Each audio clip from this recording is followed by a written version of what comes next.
BFM Business. Focus PME. Vincent Touraine.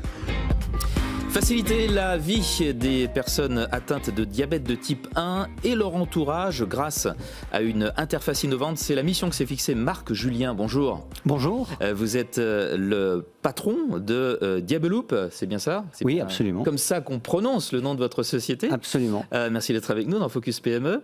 Alors comment est né Diabeloop? De quel besoin? Alors en fait, c'est né d'une idée d'un médecin, le docteur Charpentier, et d'une rencontre avec un ingénieur, Eric Honecker, qui ont fondé Diabeloop en 2015, avec pour idée d'accompagner et d'aider les patients qui ont un diabète de type 1 de se traiter, de faire leur traitement, parce que c'est une charge mentale très importante, plus de 100 décisions thérapeutiques par jour et par nuit. Ah oui. Et donc l'idée, c'était de les soulager et de leur améliorer leur état clinique. Donc c'était ça l'idée au départ. Création en 2015, le siège est à Grenoble et vous comptez à l'heure actuelle 120 collaborateurs. Mais vous avez aussi une présence à Paris et à Berlin, je crois. À qui s'adresse votre technologie? Donc on l'a dit, les personnes atteintes de diabète de type 1, mais d'une façon plus précise, comment fonctionne-t-elle? Alors effectivement, notre premier produit a été un produit qui a été développé pour accompagner les patients qui ont un diabète de type 1 et qui sont équipés d'une pompe à insuline.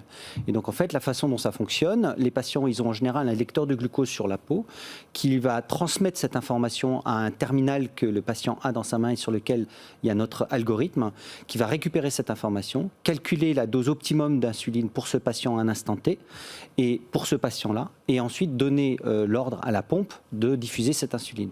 Bon, ce terminal, c'est quoi? C'est un petit boîtier, c'est ça? Alors en fait, c'est une espèce de... Ça, c'est vous qui fabriquez? Non, alors nous, on ne fabrique pas, on l'achète, c'est une espèce de téléphone portable, mais dédié pour... Vous, c'est le logiciel qu'il y a dedans? Nous, c'est le logiciel qui est dedans, D'accord. exactement. Voilà. Alors, que permet l'intelligence artificielle que vous développez, hein? Oui. Et qu'est-ce qui la distingue de tout ce qui existe sur le marché, d'une certaine façon? Alors en fait, trois choses. La première, c'est qu'on a un outil, parce qu'il y a de l'intelligence artificielle qui est très simple à utiliser. Et donc nous, on a réfléchi dès le début avec les patients et les médecins comment faire un système simple pour les patients. La deuxième chose, c'est qu'il est personnalisable et personnalisé pour le patient. C'est-à-dire qu'à l'intérieur, il y a des petites fonctions que le patient peut utiliser pour pouvoir adapter le système à son besoin, mais aussi à l'intérieur de l'auto-learning, donc de l'intelligence qui va comprendre comment le patient réagit et personnaliser en fait la réponse à ce patient-là. Voilà.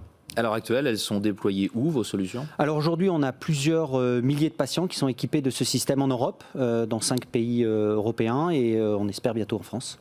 Un mot de vos plans de développement pour les années qui viennent, justement. Alors l'idée, c'est d'utiliser la même technologie, mais de la déployer sur des solutions pour les patients qui ont un diabète de type 2, et en particulier ceux qui utilisent un stylo, avec un partenariat qu'on a développé avec Biocorp qui permet en fait de connecter le stylo à notre algorithme et de, pareil, pour des gens qui utilisent un stylo plutôt qu'une pompe, de pouvoir automatiser au mieux qu'on peut et personnaliser les traitements pour ces patients. Ça, c'est la première chose. La deuxième chose, c'est évidemment aller voir aux États-Unis et donc regarder comment... marché numéro 1 pour voilà comment, tout ce qui est médical. Hein. Exactement. Donc voilà, voir comment on peut aller aux États-Unis avec notre solution pour pouvoir la mettre à disposition aussi des patients américains. Eh bien, bonne chance. Merci. À Diabeloop. Merci beaucoup, Marc Julien, d'avoir été avec nous aujourd'hui. Merci, Vincent. Focus PME. Au revoir. Merci, au revoir. Focus PME sur BFM Business.